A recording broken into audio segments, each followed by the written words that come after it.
Welcome, welcome, welcome, everybody. Yo, this is the Strong You, Perspective Podcast. I'm one of your hosts, Keith Armstrong. I'm here with my brother, Jaquari Armstrong. Damon Armstrong's going to join us a little later.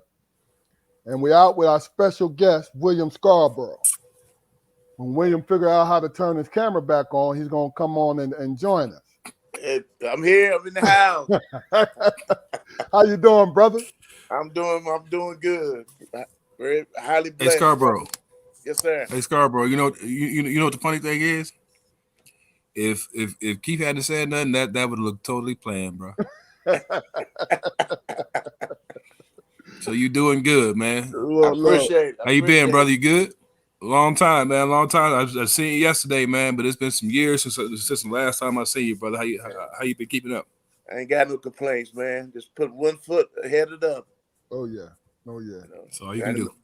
Yeah, listen, before we go further, let me do some advertising, house cleaning type of deal, and really and truly, you see the streamer on the bottom, Strong Perspective Podcast on YouTube. Yeah, look, we appreciate it if you guys go ahead and go to the channel, like, share, subscribe, especially like and subscribe. You know what I mean? Because what we want to do, the thing that we provide for people is we want them to be able to hear our conversation so we can plant the seeds of communication amongst everyone, especially our community. Because I was just saying earlier today that sometimes, we don't know how to talk to each other and we don't know how to communicate with each other, right, as a group, because we got a lot of alphas in our community or people who think they're alphas. You're either one or the other. But the thing about it is when you're grown, you don't want to feel like somebody can talk to you any way they want to. So what we do, we try to provide our version of an example, how to talk amongst each other. yeah. Definitely. If it's not your cup of tea, that's fine. But listen, like, share, and subscribe is a great thing. You understand? Because we feel we're doing something good because we feel good about it every time we have some of our great guests on.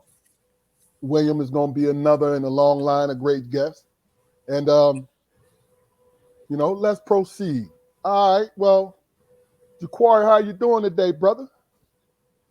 I'm good, man. Shit. I'm looking good. I smell good. Y'all can't tell, but I smell good, the motherfucker. I put that damn sponge on my head, so I'm looking like a nasty dream out this motherfucker. Just doing what I do. No doubt. No doubt. Hey, William, how you doing, brother? Hey, man, everything is lovely, man. Okay. Everything is peaches. Yeah, had a good day, bro. Yeah. Good day. Long day, but a good day. Good. Well, why don't we do this? For the folks, refresh the mind of the folks who know you, and give a little piece of your information about you to the people who want to get to know you. Tell us about yourself, family, where you're from, the whole nine. Well, William Scarborough. Most folks call me Tyke. That's not Tight, but Tyke. Tyke. Tyke, baby. And Yes, that nickname was given to me from my aunt years ago. They say I was just stingy and tight with everything that I did. Born and raised in Currituck County in a little township called Poplar Branch. Um, Poplar Branch. Raised by my grandparents and my mother. I have brothers and sisters. I think it's 7 total. I'm married. I have 4 adult children and 6. I'm trying to make sure I don't miss nothing. 6 grandkids, and I've been in left Currituck in 1982. I went to Shaw University.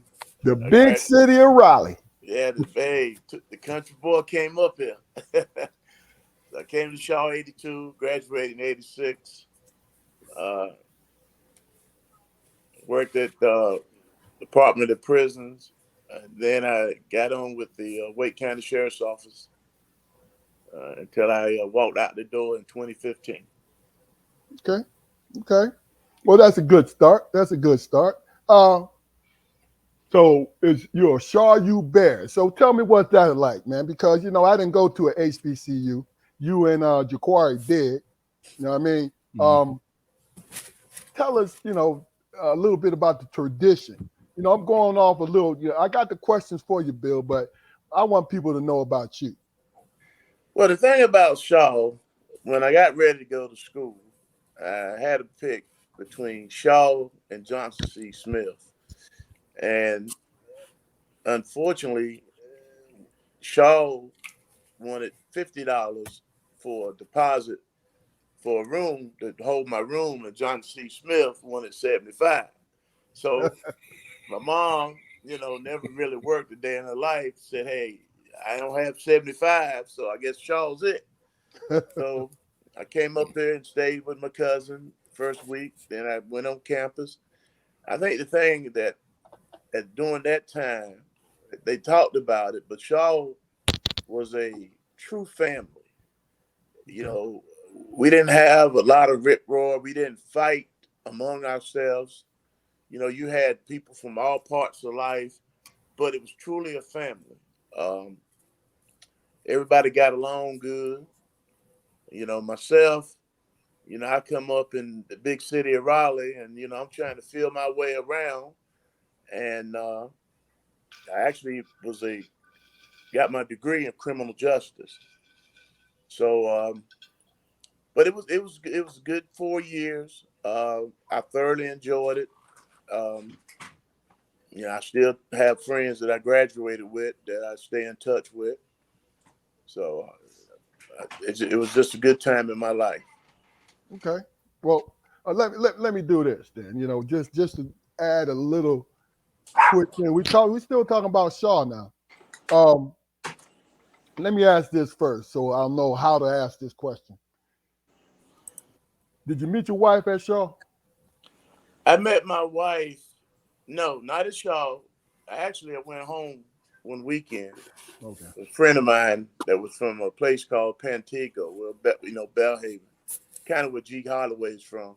Okay. And I saw her, and 2 months later, she moved from back home to Raleigh, and so we've been together 35, Okay. 36 years. Okay. Um, so, So she moved here for you? oh yeah, man. Oh, so Yeah, that I see why they call you tight then. Okay. yeah, Okay. yeah, yeah. Yeah. I stepped my game up back then. So, the rest is history. Okay. So Mhm. let the people know what fraternity you pledge, man. I'm a member of the Phi Beta Sigma Incorporated. Uh, of course, that's the blue and white, one of the best fraternities in the whole world. So, No doubt. No doubt. Okay. Okay. We met each other. I tell people I've known you since 1997, 98, around hmm then. yeah, So I tell people all the time, you know, when I gauge people by the energy that they give me, and I pay attention to them. You know what I mean? Because see, I believe in character, right? Now, that's one thing that always stuck out with you is yeah, you always was a jokester, but you took care of your business. You know what I'm saying? And most people never really paid attention to that, but I always did. You know what I mean? right. Because that's what you're supposed to do when you're around people all the time. So let me ask you a question. Damon's getting ready to come in, guys. Let me ask you a question.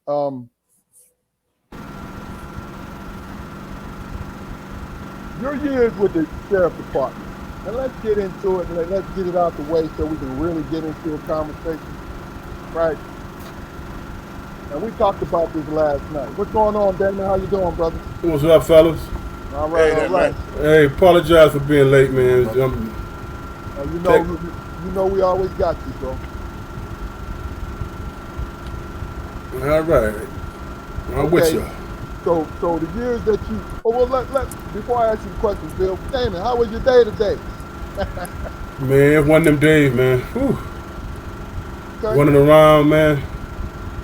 Trying to get things together and all that. And my cord, man, on my laptop. I need a new one. So I had to wait for it to charge a little bit. Okay. Hey. But other than that, man, I'm above ground, so I'm good. Okay. I'm blessed. Okay. Good. Anybody who want to volunteer a chord for my brother Damon, please let me know.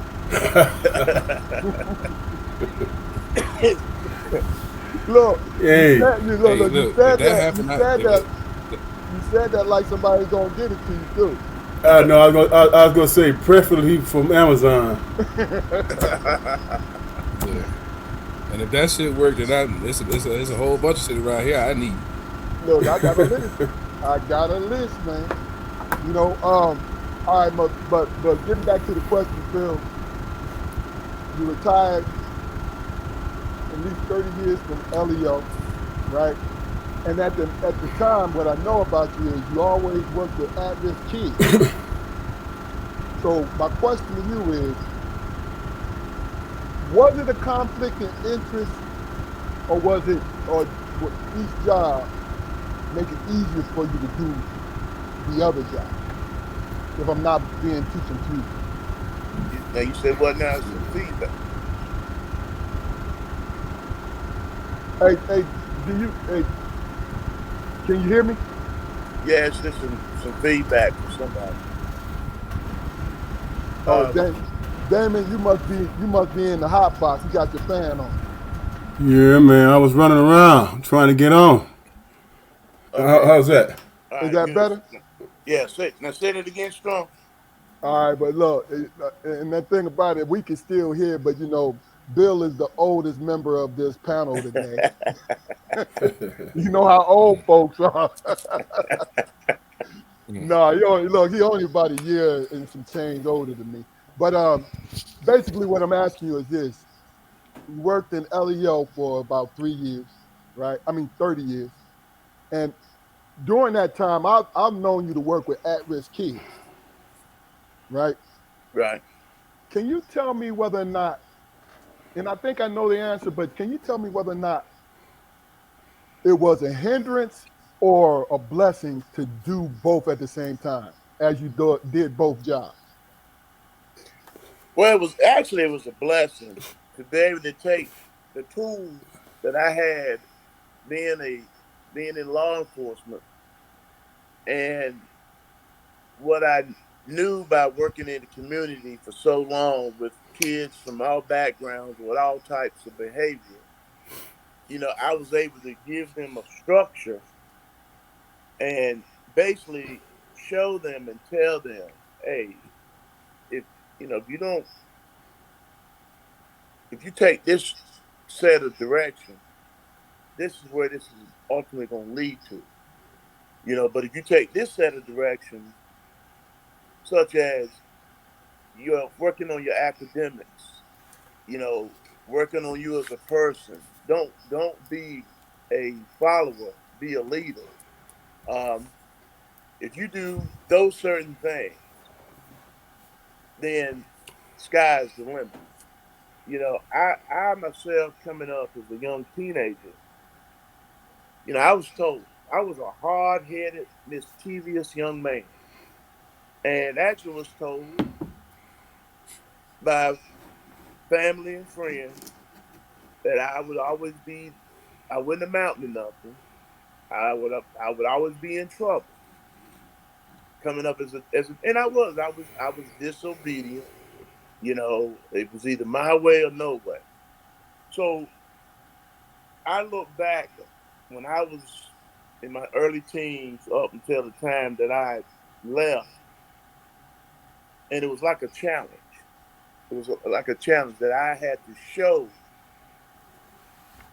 my family, my friends, that I wasn't going to be the person that they thought I was. And I've always strived for that. Even when I talk now to a lot of our young black males, you've got to do this and this because one thing you've already got a strike against you. So, the whole thing is you want to prove people wrong. Okay. And I did it with my kids. I did it with my kids. I told them I'm only gonna raise you once. Barring sickness and of course death, you need to do what you're supposed to do in school. Take the right classes. And like I said, educate school is not for everybody, but you have to get out here in this world and you got to be able to take care of yourself. And I'm that way now. I try to be a mentor and give hope to our young black males in particular. Um, hey, you don't want to end up in jail or prison. Let's look at other alternatives. If you don't want to go to school, let's look at a trade. So that's kind of my mindset. I'm always, like I said, I had a target on my back. So y'all have to forgive me. So, because when I look back and I think about what was said then, and it helped me. And where I am now in my life, I think I've done pretty damn good, if I had to say so myself. Okay. Okay. I know, Can Jaquari, Damon. I know you got something to respond to that. Yeah, can I just get you just? I mean, I totally agree with you, Scarborough. I'm totally agree with you, man. But can I get you just a little bit of pushback? And this is from a personal point of view, entirely, man. But you know, we basically work in the same field. And, after you retire from law enforcement, we both basically doing the same thing now, trying to uh, show young folks, some structure and a good path to take. My Mm. question to you is it still necessary for us to present let me see to present that path in an adversarial manner, because that's I mean that's something that I've noticed like over the years and working with young people, man. Rarely do you find a person who will sit down with a group of at-risk youth and not speak from a point of deficit. You know what I mean? Like Mm. I try, like in every opportunity, man. I try to take away from that narrative, man, and just try to get them to understand that, yeah, you do have certain factors working against you in the world, Yeah. but in order for you to be successful, man, sometimes you gotta you know get past those factors mentally. You know they're there, but you can't let them be a roadblock to you. If especially if you plan to be free and somewhat successful, you can't really pay attention to anybody telling you how you ain't gonna what they say in the 5 heartbeats. You ain't shit because I wasn't shit and all that. And I get that, man. I've had those conversations with people, man, but I didn't let that deter me from what I wanted for myself. At any point in your career, in both of your careers, have you ever thought about that narrative about how we always like approach young folks' futures like from a deficit? You know Yeah, what I but mean? you got one stigma going against you, and that's I don't like to want to say I play the race card, but I'll say that being a black male in today's society, we're looked at, and we have a lot of very, very successful black men and women in this world, but we're looked at as the troublemaker, the one is always committing crime. Um, And like I said, I personally, when I think about it, you know, I was attacked, and it doesn't hurt me because when I look at now today, I look at I overcome. You know, I was raised by my grandparents. My mother was 45 years old when she died. I was a junior at Shaw. So my grandfather, and I had a father, but my grandfather was the one that basically told me about life and how you gonna have to go out here and work 10 times harder to be successful in life. And that's kind of the attitude that I've taken throughout my whole life. You know, some folks say that's all you do is you're always doing something. I'm built that way. I don't know how it is to sit down and don't do nothing. Like I said, now working with special need kids. You have some that have low self esteem, and you have some that high function. So you don't know what you're going to get from one day to the next. But it's all about that reward at the end. It's all about when you can look back and you can see that young lady or that young boy that you played a part in their life and now they're successful. You can see that. I look at my own children. You know, I I'll say this: I was the hell raiser when they were coming up. The mother was the prayer person, but they got it. They got it. You know, and that's how it is. I don't want them to have to uh, scrap and crawl for everything. I want them to use their brains and their talents to go out here and be successful. Okay, Damon. You seem that you seem like you want to say something. No, I was just listening to what everybody was saying, man. Okay. I haven't worked in that field in a long time, man. Well, yeah, But I think it's mostly just the interaction between the young folks. Period. You know what I mean? Because you do it inadvertently. So I definitely know you have things to say about it. the one thing that I try to do, be it my kids or other people, one thing I try to do is when in conversation, dialogue, Mm-hmm. the actions, I see what I try to see is what stands out with them. Now don't get me wrong, I'm gonna call bullshit now. You know what I'm saying? But I'm gonna do it in a way like, come on, man, we ain't got to be like that. We just having a conversation. You ain't got to try to, you know what I'm saying? You ain't got to come at that angle with me. But if I get enough time sitting down with a young person, man, I'm gonna speak on the things that I see that stands out. Those positive things that stand Mm-hmm. out. I'm gonna speak on it. Hey, man, hey, you pretty smart dude, man. You know what I'm saying? Or what are your interests? What do you like to do? Oh, you got some examples of that? And I really didn't, when I was working with youth, man, I really didn't get into the reasons why they were there, and you know what I'm saying. I wasn't trying to be preachy. I would say things as simple as, man, look, you did something to get into this program. You know what I'm saying? Now you got to figure out what to do in this program to get yourself free, so you can have a life. You know, you can bullshit your way through it and wind up back in the same place, or you can find out something about yourself that you can be proud of. You know what I'm Yeah. saying? So, the choice is yours. Eventually, they're gonna come around. If a cat in there 2-3 years, they're gonna be like, man, Mr. Armstrong, show me how to get out of here, man. You already know, man. You just got to apply it. Yeah. You just got to apply it, and And I then and I just leave it up to them in their own way to figure that out. Gotcha.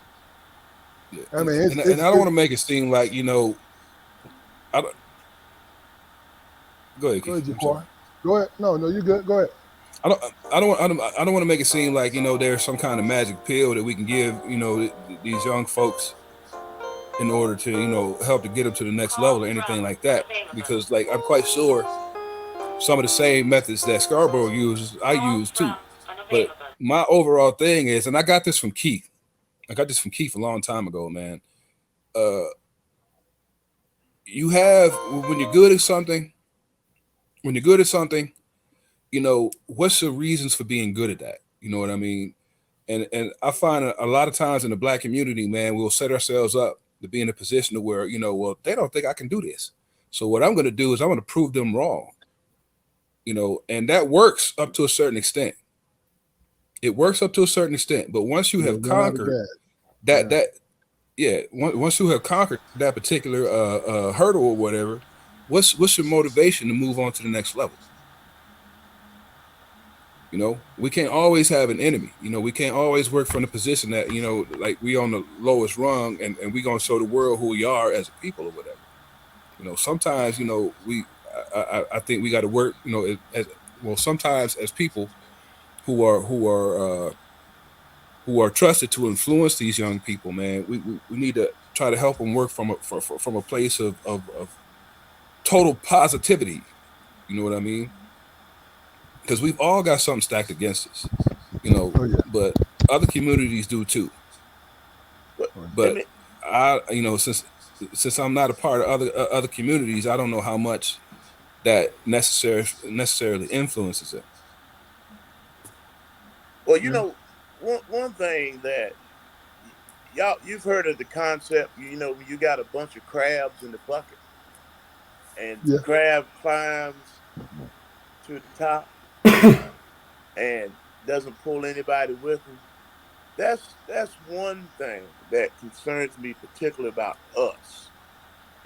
You might have one of us to get to the top, but they don't bring nobody else with them. They get to the top. Oh hell, I made it. But when you look at other races, and again, I love all folks. But when you look at other races, look what they do. They they reach a certain level, and then they bring their family, their friends up with. We don't do that. We get there and say, "The heck with y'all. I got mine now. I'm doing my thing. I'm taking care of me and my family, and forget about those that are still down in that bucket." That's something that we have to work on. You know what? I agree. Scarborough is that the American dream? But hold on now. Hold on. Let me just say this real quick, Corey. I'm gonna let you chime in. See, here's the thing, and this is from coming from my personal point of view. When it comes to when we talk about you talk about the crabs in the barrel, right? Crabs in the barrel came from one person's point of view, and because it was a slick thing to say, it caught fire. That's my personal opinion. It's true in a certain extent when you individualize it, where you got other people in competition for the same thing. This is what I believe, right? But I personally see also this. Yeah, there are crabs in the barrel mentality, but we only pay attention to that instead of there is a mutual cooperation mentality sitting around you where you got other people like, damn, he blowing up, man. Let's figure out how he's doing that. Let's work together. I bet you guys, out of the four of us, I bet you guys, I almost guarantee you've heard that more than somebody making it and leaving everybody else behind. Because you're gonna always try to find people. Our community is always, always being promoted as the so many far-fetched stigmatizations and stereotypes, right? We've been brought over here as slaves, right? You know when that whole thing that black people are lazy, you know when that came? That's not modern. That's in slavery days when you make them work. You make your slaves work for 16 hours, but you want 18. But their bodies won't let it happen. You see what I'm saying? That's where that came from. It didn't come from, nowadays. Now, I have this question. How many times do you have to repeat something to somebody before they start to believe it? See, that's how I look at things. I look at my life with an optimistic view. Yes, I'm not stupid. I understand if somebody trying to game me. I understand all that. But I also understand that I might be at the turning point and plant a seed on somebody who's gonna do something positive for people down the line. You know what I'm saying? Mm-hmm. See, that's how I look at things.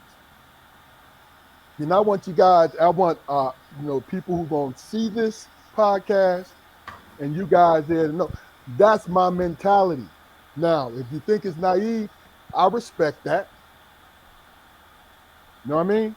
But that's how I see it more than anything. So let me ask y'all a question. And the reason why I asked this question is because this is sometimes it feels like this is the greatest roadblock. Do we see each other as enemy and competition when we're trying to live in this life? I'm talking about our community.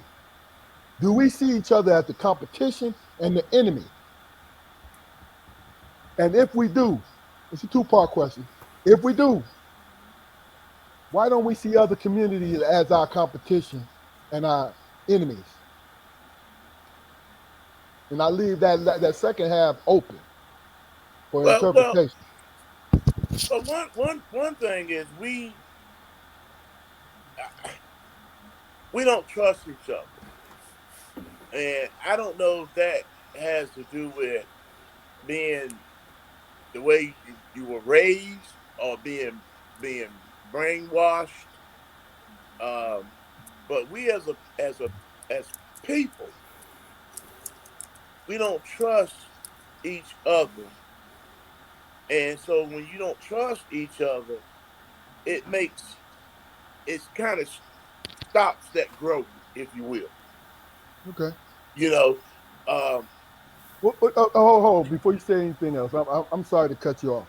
oh, you fine. When you was growing up, William, in your community, did you distrust your neighbors that you grew up with? No, no. Then where did you get that from then? Other than no, hold on, not you in particular, because I agree that for the most part we don't, right? But is it if we don't trust each other, is it because somebody put in our heads not to trust each other? We're untrustworthy. I'll say this, and I've said this many times. I know for a fact that I was taught right from wrong. I know for a fact that the members in my community coming up guided me, but it was all incumbent upon me if I want to go out and be mischievous. I don't. I've told folks for many years, whatever decisions that I've made, whatever choices that I've made, I can't look back and say, well, it was because of my grandparents and my mom, because they taught me right from wrong. My family, my the circle taught me right from wrong. Okay. I was just at that particular time in my life, I was just one of those kids that was hard hit, and I think what happened was when I was finally able to get away, to get on my own, to start to figure out life, And even more when my mother died at such a young age that, heck, I got to get out here now. I got to make it happen. Okay. I couldn't stay at the bottom working for $9, $10 an hour. I had a family. I had to have a job with more income, more opportunity. And so, I know I'm a little long winded, but so No, no, this is uh, you, man. Keep I've going. never been the type of person to waddle in the mud. I never have. If I want something, I'm gonna work and I'm gonna get it. Oh yeah. I was taught that as a young boy, Oh yeah. and I have that same mentality today. Because the world we live in, it's there for the taking. If you want to go and take it, opportunities are there. If you want to go and take the opportunities,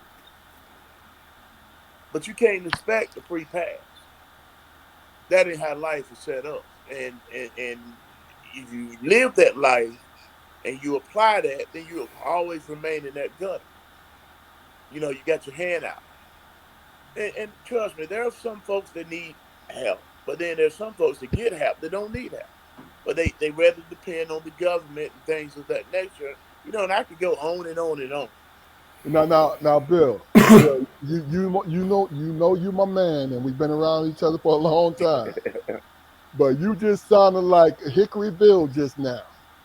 Like you just turned first and foremost, bro. Honestly, I've never, and this is not disagreeing with you. Just seeing it from another angle. I don't look as people have their hands out. They don't have an opportunity.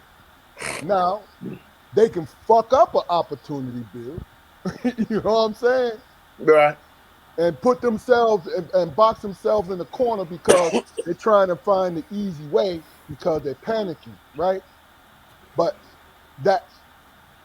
that right there, we have always, even when we was young as Bill, they always said to us, they always used to say to us, most all black people in the 70s when it wasn't true. They said that it was nothing but single mothers, right? When it wasn't true. And as we got older and older, what I started doing was looking around me. Yes, there are people coming from single parent homes, right, who became great men. But guess what happened? The stigmatization of it was if you come from a single parent home, whether it's a father or mother, you're not going to make it as a black man. You see what I'm saying? Oh yeah. And it's not true. I don't agree with that. Never have. Right? But Here's the thing. let me just say this real quick, Luke. Here's my thing. When it came to welfare, when we was in school, when it came to welfare, I took a class as a freshman. I understood it already going into college, right? I took a class as a freshman, Bill, when they gave me the real statistics on who was actually on welfare. The majority of the folks on welfare were Caucasian, right? But what did we see on TV? What did we see? Us. That's the mentality that's always been pushed on us. Even if Yeah. it wasn't, wasn't true, it's always been pushed on us. Damon, go ahead, brother. Sorry to cut you off. Well, you all right, man. Just what Scarborough said. You got cats that look for handouts. The one thing I appreciated about that statement that he made is that he didn't put a color to it. He put it. He said generally some people, not all people, but some people. He didn't say black. He didn't say well. He didn't put a color to it. Good In point. his experience, he probably did run into some people that just looking for a handout. You know what I'm saying? It's all subjective, and in a way. You know what I'm saying? Based on your own personal experience. Hey, Bill, was they dark skinned? Here's the thing, man. In terms of in terms of our kids, man, and them finding their own pathway. You know, it's like Keith Barnes was saying. You know, peer pressure has a lot to do with it. We all fell prey to peer pressure, trying to fit in. You know what I'm saying? Trying to be a part of something. But when you get to the point where you start learning yourself, you know, like they say, know thyself, then you understand. Then you start saying, okay, I can't listen to that cat because, you know, he looking for my downfall. I can't listen to this person over here because they don't know any damn better. You know what I'm saying? And then you start realizing who you are and what it is that you're trying to do and where you're trying to go. And what helps a person get on their pathway is for somebody to recognize that in them. Hey, you trying to be an individual. You trying to find your way. Let me tell you some of the things that I see in you that are great. Did you know that you could be a good orator? You could be a college professor. You could be all these different things. That's where we fall. That's where we fall short, man. When it comes to our kids, we only think of certain things for them to be successful. Playing sports, you know what I'm saying, hustling or whatever, you know. But how many times y'all heard the story of this dude out there in the streets hustling or whatever, but he's a wordsmith, you know what I'm saying? He's a poet. He all these different things, you know. Just because you a poet, man, don't mean that you have to become a rapper, man. You understand what I'm saying? There's spoken words. People made living off spoken word.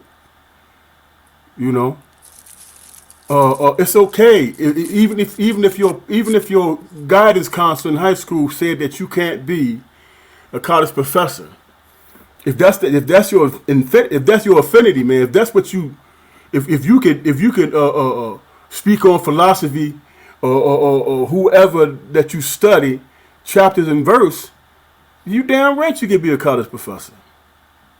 You damn right. But how many of us in our community tell our kids that they can be that? And that they can make a living at it? You know? Because for a lot of people, man, being that college professor, having that much knowledge and all that is beyond people because they didn't take the time to study. You know what I'm saying? They didn't take the time to, you know, really get into academics. So it's beyond them.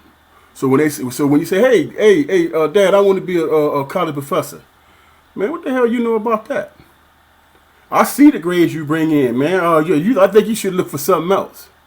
Right there, you just broke a kid's heart. Right there, you just broke a kid's heart with that statement right there. You know, so I think it was you, Jacory, talking about positivity, speaking in positive terms. You got to find a way to do that with young people, even if you don't believe it your damn self. You might convince yourself. You know what I'm saying? You might convince yourself, but I think Hold on for 1 second, Jaquan.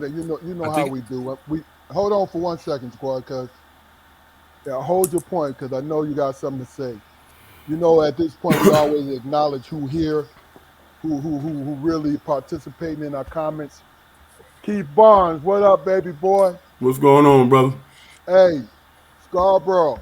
Keith said, he said, what's up to you? He said, I'm 2-0 in case you forgot. hey Keith, he called you Coach Scarborough, bro. So Coach that's cutting Scarborough. deep.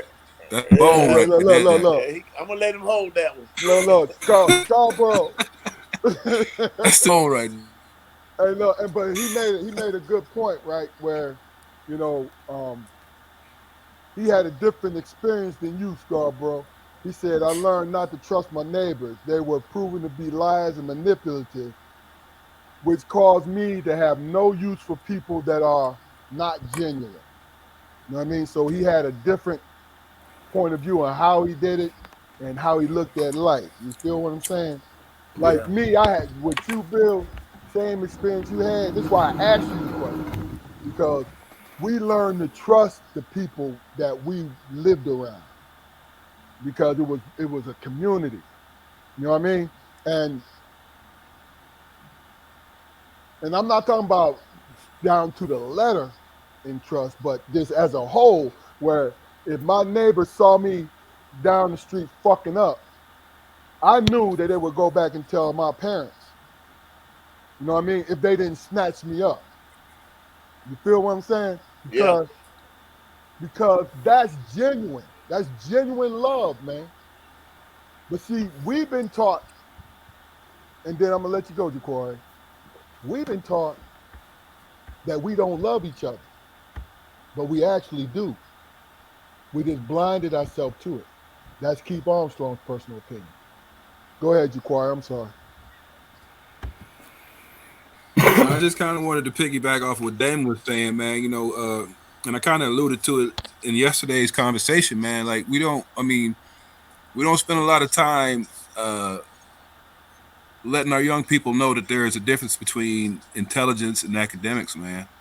You know, academics and structure. You have to do specific things to be successful in the world of academics.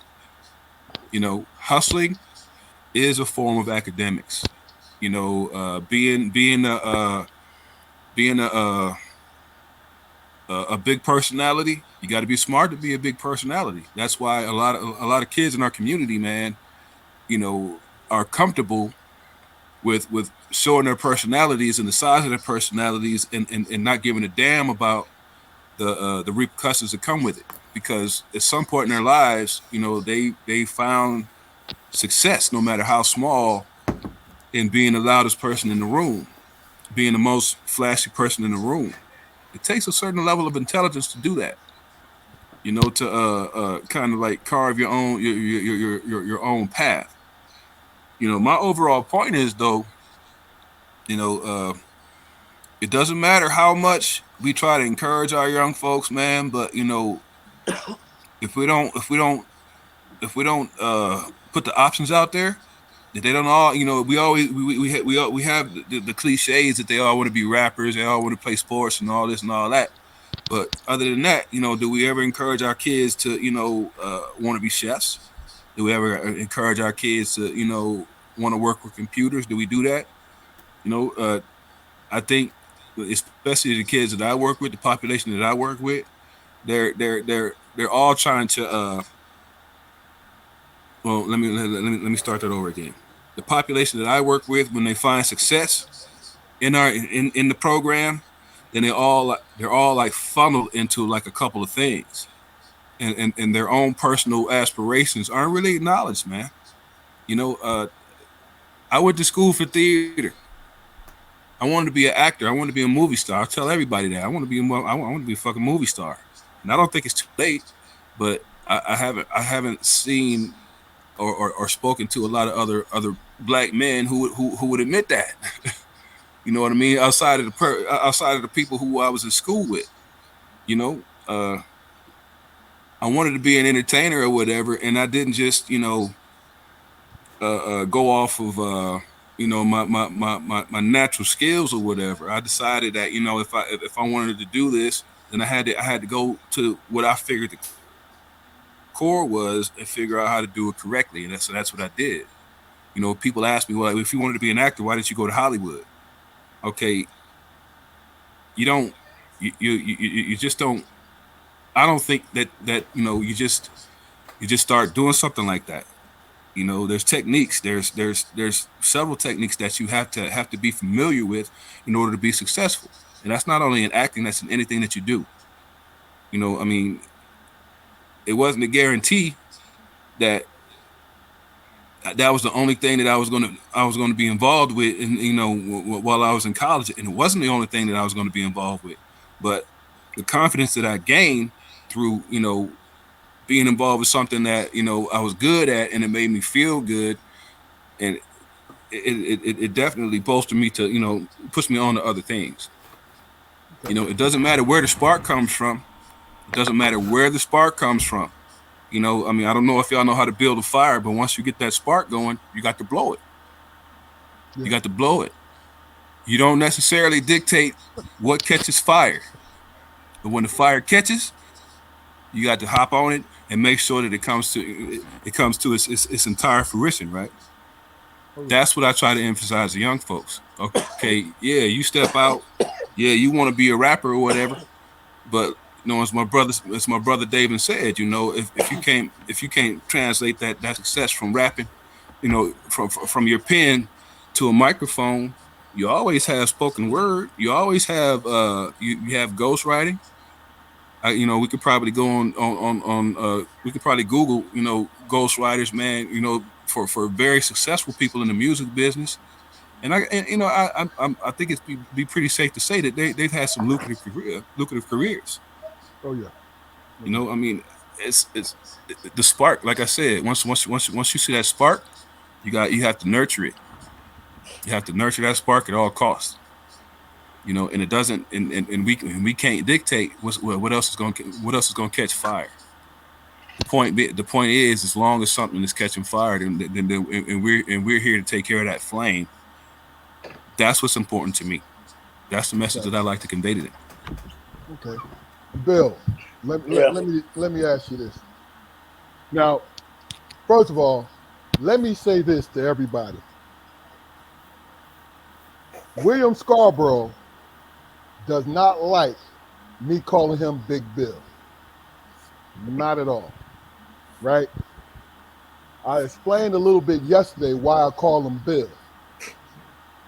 I said it's out of respect. Because when I got to know him, he's not just a William, which is his name. His personality and energy it translates into Big Bill. You have a Big Bill mentality, energy. You see what I'm saying? Yeah. I did that for you, just to let you know, right? So my question to the three of you men, because see, here's the thing. I made myself to become optimistic when it comes to our community and the world. It might be a little naive when I do it, right?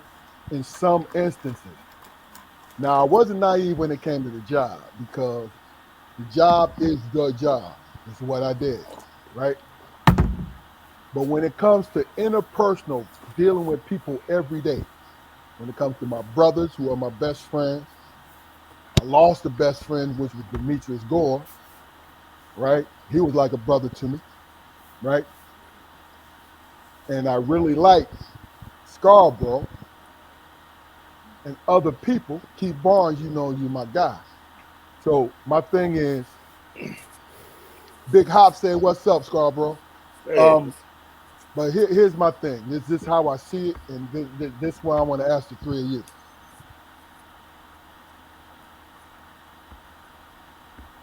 What obligation do you think you have to our future? Look, that's a basic question. I just want to hear you guys' response. We'll start with you, Damon. And look, Good. hold on, before you go, no, okay, we'll start with you, No, no, no. You can start with me. Okay, now, I don't want no long, drawn out thing. I want you to get straight to the point, brother. You said what obligation that we Do owe you to the think we future? have to the future? Well, I got three of them, man. I put three good youngins out there. You know what I'm Okay. saying? Good people. You know, and other than them and supporting my wife, my only obligation is to try to be the best example I can be, man. You either gonna take it or you gonna leave it, and that's as far as I take it, bro. Okay. Okay, now as far as examples, that's what I'm talking about because see, I know you deep. But you can give me one deep example of, what you just said. If I go through the process of if I sit down with one of my kids and I say, look, man, if you go at it your best and you study and you understand yourself and your weaknesses and how to overcome it, then you're gonna do all right in life. And in that aspect, I lead by example. Is what I'm saying. Okay. You know what I'm saying? I'm not gonna tell my kids something that they not gonna see me do. If I say go outside and clean up the yard, I'm out there with them. You know what I'm saying? I'm out there with them. I'm not gonna tell them something I'm not gonna do. You know, this to give you a small example. Okay. Makes sense. Big Bill. Yeah. Hey, look, my man, one of my good friends, Bill Burnett, said it's only one. He just texted me. He says there's only one Big Bill. I said no, there's room for two of y'all now. So what's your response to it, bro? Are you talking to me? Yeah. Well, I guess the way that I look at it is there's plenty of opportunities. And what I tried to do to the best of my ability was to install some of the things that I was taught coming up, that if you can, basically, if you can believe it, you can achieve it. I use slogan, phrase, however you want to call it. I use the word keep pushing. And basically what that means is don't settle just to get there. Let's go past, let's to get there. Keep pushing. Sky's the limit. Yeah, we all gonna have certain obstacles in our lives, certain setbacks. But you can't, it's like a hog that's waddling in mud. You can't have that kind of approach, that kind of attitude. I think, Stone, you can probably contest to this.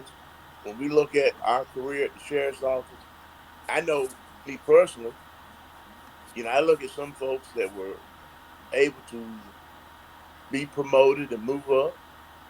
Uh, I never was jealous of them, but I was like, well, why not me? I have the same qualifications they have, in some instances more. But you got to understand, everybody has a role in life. Uh, you take, for example, the podcast that y'all three brothers have put on. What y'all doing, what you have started, is you take everyday situations, everyday life, and you interact and comment, and then ask other folks to come back and have their say. You spreading knowledge, and personally, that's what we need for our young males and females to be successful. The information that y'all, I watched, and I'm gonna stop, but I watched y'all a few. I missed a few, but the context and the things that you're saying and how you're saying it. Y'all may not know this or believe this, but you actually are motivating people. You're motivating adults, because a lot of things that they didn't know, a lot of things they missed out on, that y'all been able to kind of bring up and share. So even some of your own personal life stories. So, you know, I'm just excited about, and I'm going off task a little bit, but I'm just excited about what this is doing. And the only thing I personally can say is, continue to do what y'all doing, because it's very helpful, it's very beneficial for us as a people. Yeah. Hey, look, Jaquari. Wow, Hey, man. Thank you. yeah, Appreciate appreciate it, that. bro. But look, Appreciate you you. want, Appreciate you hey, for hey, real. hey, Scarborough, you on here for a reason. I asked you several times to come on for a reason. Yes, You you know what I'm did. saying? Go ahead, Jaquari. Well, I think what I would do, man, is to still, in future generations, the fact that your detours, your obstacles, and your failures and your setbacks are not designed to kill you. They are not designed to kill you. Are they negative? Yeah, they're negative. But God put those things in our past, man, in order to make us more savvy as people, as human beings, man. When you come to a detour on the road, what do? Do you just sit there and let all the work you've done to get there just go to waste, or do you find another path? It's all about the pivot, man. It's all about the pivot. I mean, rarely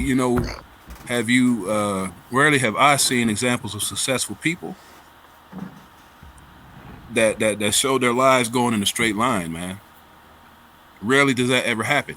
I mean, it might happen if you inherit money, but 9 times out of 10, we're gonna have to deal with some roadblocks and some curves, in our road. And even as far back, generationally, period, man. And I'm not gonna like put young folks of the day, young folks up to date in a box to and say that they don't know what to do, because a lot of times, man, I didn't know what to do as a young person either, man. I wasted 10 years of my life, man. You know, sitting at home in our hometown, trying to figure out.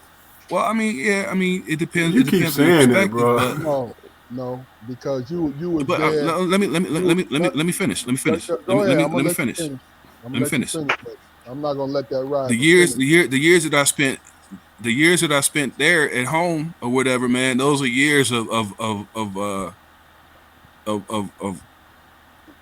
I would say detrimental development, man. That I just didn't have.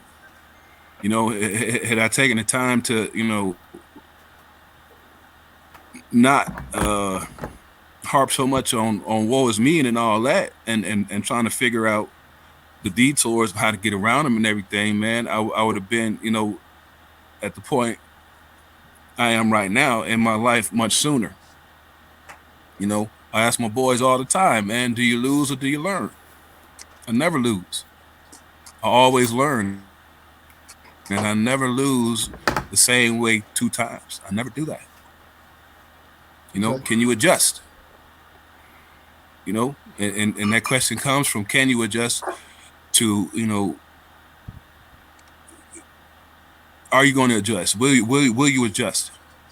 Because a lot of times this is life and death here. Stagnation is death. Being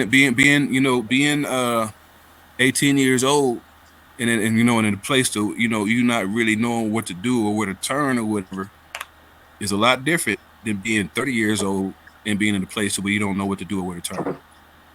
It's a big difference, man. Okay. 18, you're still a child. You're supposed to make certain mistakes. But society would tell you at 30 years old, you're supposed to have things pretty much, Figure it out. you know, uh, secured in the path you're going to take. I don't know if that's realistic, because our community, all communities suffer from it. But like I said, man, our community, man, so we suffer from, what am I going to do now? It's a Gotcha. legitimate question, man. I got But you. nobody's going to answer that question for you. But You got to make a okay. decision of what the hell am I going to do now? All right. Let me. I'm gonna do two things. First of all, Big Hop, what's going on, brother? How you doing, man? Hey, Keith Barnes, Hop said, "What's up with you?"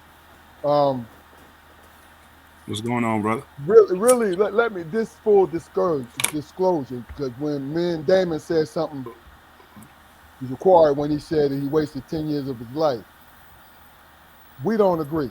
First and foremost, That was just an example, man. I mean, we don't really have to get into hold that, on. man. Listen, you was there for our mother when she needed you. That's it.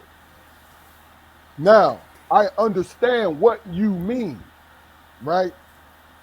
I understand that you felt because of the kind of person you are, because you, out of the three of us, you were the biggest go getter. So you had plans for your life. So I get that, right? But I believe I believe in God's plan, to be honest with you. So that 10 years was for you to be there with our mom, because we had our family to take care of and we wasn't in position to take care of her. You understand? So when she called me to ask you, to ask if you can come down here, it was an instantaneous answer. Yes, because I understood what you did for her and what you did for us. That's it. The bottom line is I really am grateful to you. Period. So I just had to clarify that for a simple fact that, we said, me and Damon said it to you many times, but I want to put that shit on record because you stood up. Period. Right? So let me go ahead and I acknowledge appreciate that, everybody man. on But here. you know, Go ahead, Jaquan. right. No, go ahead.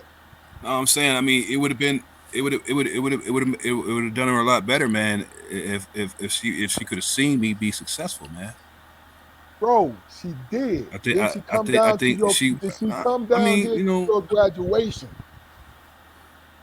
Did she come down here for she to did, yeah. see you walk across that stage as cum laude in the University of I get it. North Carolina Central?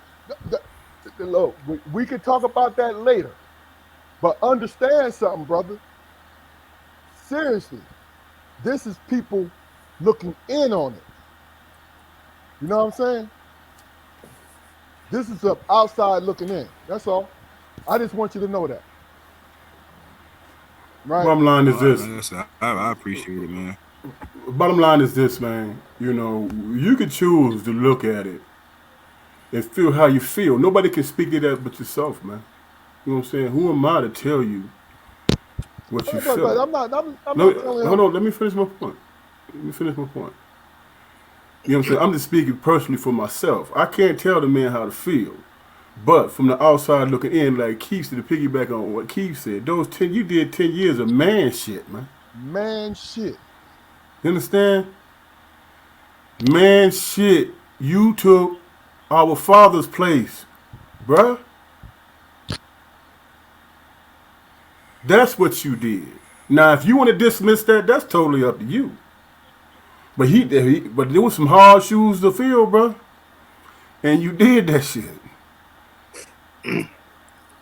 Well, I mean, Now we could talk like I said, I off, appreciate it, you know. man. But that, yeah, that's not that wasn't my overall point, man. I was just using it No. as an example, I man. But understood. That's why I said it. That's why I said it. I Uh, understood where you was coming had from. at the I point, yeah, understood at where that you was point in coming time in from. my I just life, wanted. man.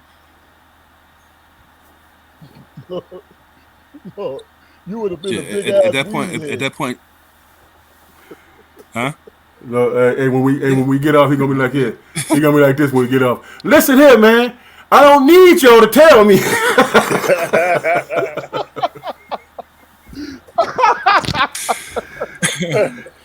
Do you understand? I mean, like I said, I was just using it as an example, man. You know, those are some formative years, man. That had I been as savvy as I am now, man, I wouldn't feel like that those was wasted years. I don't feel like they was wasted because I was there, trying to help support mom.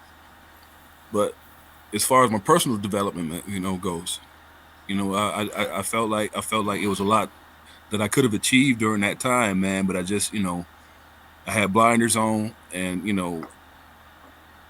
I didn't really understand what the big picture was at that time. You Got know you. what I mean? I got That's what I meant when I talked about the detour and the roadblock. you. Yeah. Because it didn't have to be that long. It did not have to be that long, man. You All know, right. Well, look. And that at the end of the day, when what happened, I feel like it was so much more that I could have done from a personal standpoint, man, to make sure that it didn't happen. You know what I mean? First and So I mean, foremost, but that's my journey. what you realize is you're a bad motherfucker, and had you realized it earlier, you'd be even a badder motherfucker. Oh, he'd be even more arrogant than he already is, bro. Hey man, All look, right, which is a, well, which is good, which is a good thing. I never disputed my arrogance or my vanity or nothing like that, brother. That's who I am. That's all I can't, I right. Right. can't help Hey, Them hey, 10 hey, years molded that, bro. Big Bill, I'm getting Yep. ready to get back to you, but somebody texted me and they wanted some clarification from Damon. All right. So when I asked you, did you think we had an obligation to the younger youth, right, to give to the youth? This person says um, they needed you, Damon, to give more of a clarification on what you meant by what you said. About being an example. Yeah, I mean, yeah, us being an obligation to the younger folks. What Real I said, quick, then we what I got Big said about Bill. what I meant by that is that working in the field, dealing with youth and stuff like that. Most of the time, man, they were paying attention to what kind of car I was driving. You know what I'm saying? My baby was born, what she had on, what kind of crib I lived in. They came to my crib, cut my grass, all that stuff. And it's like, oh, okay. All right, I see how you living, Mr. Armstrong. You doing the damn thing. Like, dude, this is work, man. Just like relationships is work. Everything is work. Everything is effort. You know what I'm saying? Some cats, and this is my point, some cats listen. You know what I'm saying? Others didn't. You know what I'm saying? But the ones that did look, the ones that did pay attention and listen, they saw the example, man. Gotcha. You know what I'm saying? They saw me at work sick. You know what I'm saying? Sick as a dog and wish I'd have stayed in bed. But I was there. You know. No doubt, no doubt. So if I was living the example of how to be. Because hey, my brothers know who I was growing up, man. It was major worry about me. But I took on the challenge, man, and the challenge was, okay, this is who I'm trying to be, and I'm gonna give 100% to it. You know, and anybody that's paying attention and watching, you know what I'm saying? Where do we reach people the most? Is it through talking, or is it the examples that we lead in our life? Gotcha. You know what I'm saying? What's the biggest influence? My experience is leading by Was, example. Okay. Okay. was at some point, man, was at some point that you had to make that decision to be successful on your own, or can you attribute some of your success to the naysayers telling you that you couldn't do it? You know what? Those ones that told me that I couldn't do it, I spent. You talking about a waste of time? I spent a lot of damn time proving them wrong, but it wasn't my path. Eventually, it's a waste of time. Yeah. It wasn't my Yeah. path, and at the end of the day, I'm sitting back thinking, "Damn, I did this shit just because somebody told me I couldn't." Yeah. Yeah. Yeah. Yeah. You You run. know. You run out of energy when you try to do it for other people to spite other people. You run out of energy. I learned that the hard way. So did I. So let me just do this. I love acknowledging everybody that's on here. Big Hop, Keith Barnes, Big Hicks. What's going on, Derek? How you feel, baby boy? Hey, Eric Harris, what up, brother? What up, bro? You know what I'm saying? Big Hicks, I want you to come on real soon, man. You and Hop. I need y'all to come on because we need to hear y'all story. So, Big Bill, what we're gonna do is we're coming back to you, brother. Now, I don't know where you from, right? Now, I know Scarborough was joking with me, but he was partly serious at the same time. He said, "Hey, man, I don't look in my county. I don't have nothing but light skinned people in that county, right? But my thing is, what I need you to do for me, because look, I'm the reason why he like dark skinned people right now, because I was consistent. No, I'm just joking, y'all. Don't even. I'm just joking. That's just a running joke with me and Bill. But look, Bill, talk to me about growing up where you grew up and you ended up in Raleigh, man. Is there any comparison? Is there anything that sticks out to you that you feel like? What are the biggest differences that you could tell? Well, you coming from mostly a rural area where basically there was very few jobs and a lot of cornfields, uh, watermelon, tomato fields, watermelon fields. Um, I guess as far as excitement, we didn't have any. You know, the neighborhood had, you know, where everybody got together Saturdays, played basketball. We didn't have any community centers at that time. Of course, a lot of that's changed now, but it was an adjustment. You know, I didn't have much, but what I had was I had a good foundation, and that's what helped me to get to coming to Raleigh and adjusting. Things of that. Scarborough. I don't want to cut you off, bro. Do you see you see the comments? Nah, Oh man, You can't see it? the Okay, well, Keith Keith Barnes Barnes said said y'all used to have house contests. I used to have what? a hollering contest. Nah, Hollering contest. nah, he got the wrong location. But okay. Now here's the thing. You just described where you grew up. What is the difference when you was on Shaw's campus as opposed to when you grew up? You know what I mean? Are you allowed? Are you allowed to even talk about it? You know, is the mist covering over you? Nah, but I, man, I turned up at Shaw.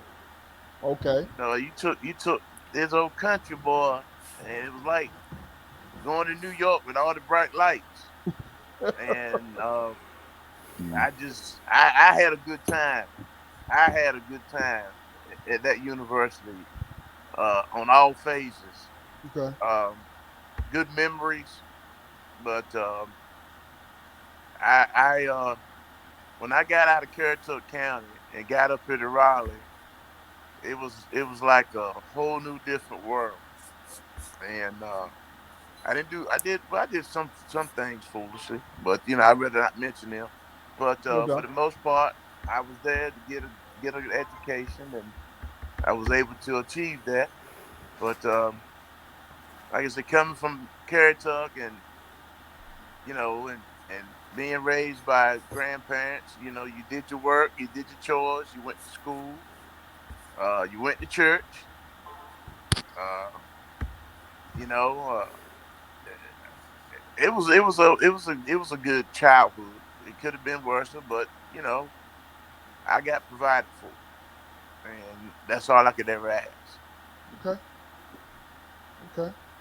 But tell Cool. Keith, no, we didn't have no hollering contest.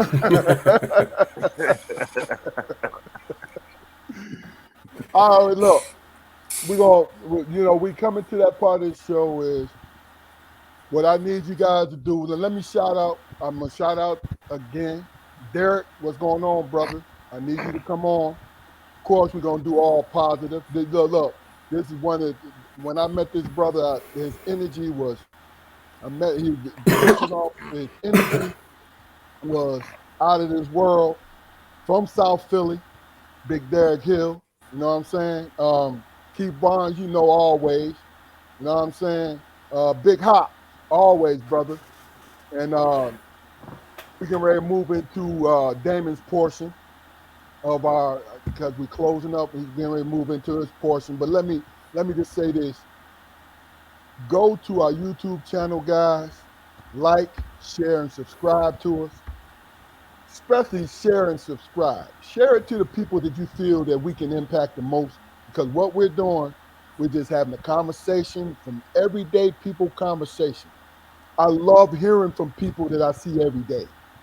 I love the celebrities now, believe me, because I'm a fan of the podcast and all of that, right? But I can only, unless I know them personally, I can only really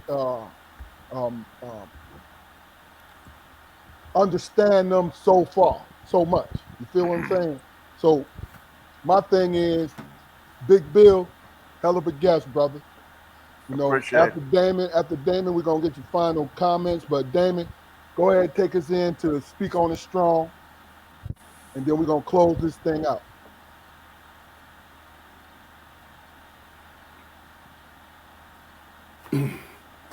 I had to. My bad. You saw me? Yeah. Okay, cause it kept going in and out. Man, I wrote down. You see, I got my pad right here. I wrote down a whole bunch of stuff, but I ain't finna do all that. Just to piggyback on some of the things that we talked about tonight, man. The one thing that I always instilled in my kids is that who and what they are, man, is most important, and they have a purpose, man, in this world. And the examples that I gave was, famous people who throw out a catchphrase or start a movement or whatever. All those things came from within them. It was who they were. You know what I'm saying? And they believed in themselves. And in believing themselves, they were successful. And in being successful, the world remembers who they are. You know what I'm saying? No matter how big or small your circle is, people are going to remember you if you're genuine and who you really are. Nobody else can be like you. Nobody can come up with concepts and ideas and memorable statements or poems or whatever. Nobody can do that but you. I talked to him about what's my man name? Steve Jobs, the cat that did the iPhone. Yeah. That shit came from meditation, man. You feel what I'm saying? That came from meditation. He was in deep meditation, and that concept came to him. That came from within him. You can't go wrong, man, being who you are and being your best self. You know what I'm saying? Trying to be somebody else, somebody can always, have something negative to say about that. But being original, that's deep. And originality comes from who you are. So working with kids, man, I always try to pay attention, you know what I'm saying, to who they are, their personality, and build from that. If I see some flaws in there or them trying to throw me off or whatever, man, okay, dude, you know what? You being what you despise the most. You being an asshole, which you told me you despise the most. So what are you doing? I mean, what's going on? Let's talk about it for real.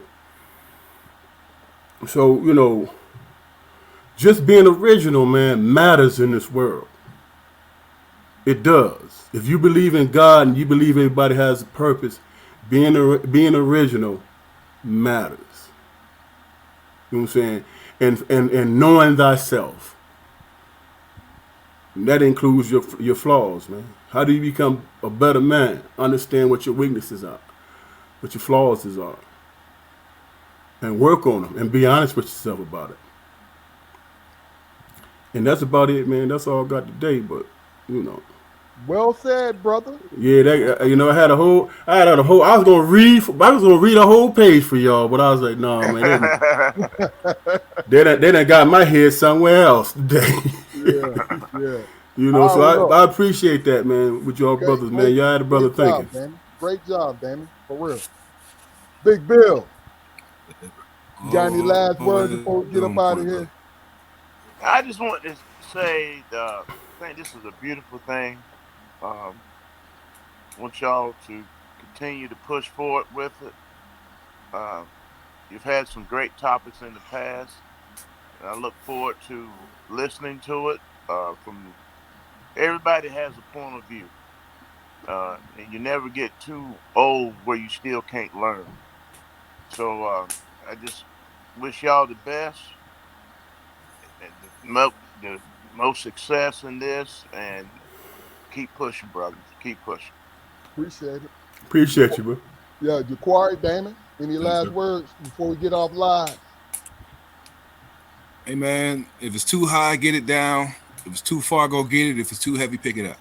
You can't go wrong. Amen. Amen. Damon, There it is. Damon, That's it, man. Y'all, I liked it, man. I enjoyed it. You know what I'm hey, saying? I enjoyed it. Likewise, likewise. all right, stay on, brothers. We're going to go off live. Listen, this Strong Perspective Podcast, go to our YouTube channel, Strong Perspective Podcast. You'll see us. We got episodes on there.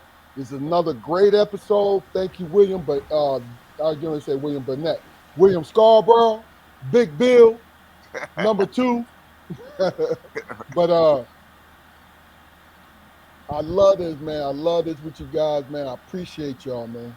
I definitely do. Keith, Derek, hey, Big John, the Rosette. That's a homeboy right there. He telling you did a great job, Damon. Well said. You know what I'm saying? Eric He said Harris, it. No sir, you yes, hold sir. it down, man. Big Look, heater. if you're in Missouri, and we're gonna big you up some more, but Eric Harris has a lawn care business that he humping and he doing what he do. You know, next episode, make sure I get it out there.